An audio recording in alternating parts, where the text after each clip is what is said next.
The timeline in After Effects works like the timeline in many animation applications. The timeline is where you're going to be able to get your timing right, to see your elements visually as they play back in a little bit of a representation like a little graph or a little line here as you see, and it also gives you the ability to add things like markers so you can leave notes for other people, and you can even change how you look at your timeline by using the slider on the bottom. And there's a whole lot more to it. As you can see, this is a project I'm currently working on, and let me go ahead and just move this up a little bit.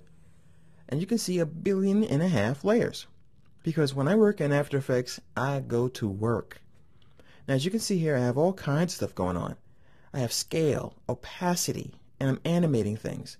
And let me go ahead and just bring the current time indicator all the way to my left and expand it out a little bit like so. I have markers in place so I know where to place certain elements. I have the ability to use this guy here to show or hide most of my timeline as I work. This guy right here is your work area, and this is very handy when you want to trim your entire comp just to this position. So anything outside of that will get cut off. And by the way, you can simply go to a composition, trim comp to work area to do that. And that's really handy when you bring in artwork that extends way too long past the audio. So you just move this guy right here to where the actual comp ends, or just a little bit past it like I normally do, and then once again trim comp to work area. The reason I leave a little bit, by the way, is so that when I edit it in Premiere, I still have the ability to cut it there or to edit in some fashion and have some room to work with. So we have our layers in this timeline, and we have all of these buttons out here.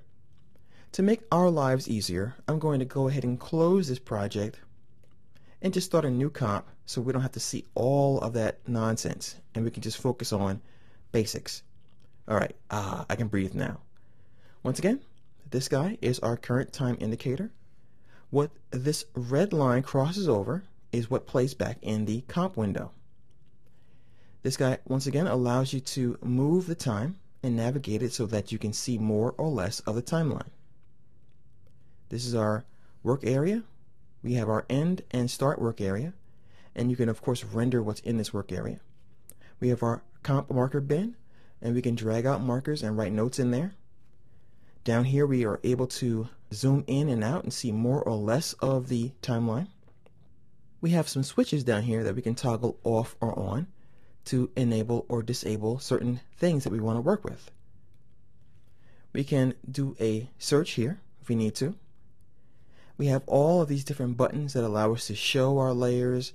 We can also mute audio, we can lock layers, and we can solo layers so that we can only see and deal with what's soloed.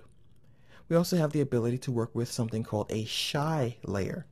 See this guy right here? This is pretty much an area where we have switches and buttons that we can use to affect things globally. So if I have, let's say, 10 layers, and I click on this guy on those layers, and then I click the shy guy, everything that is enabled with this icon will then disappear and show up again when I click the guy again to unhide those things.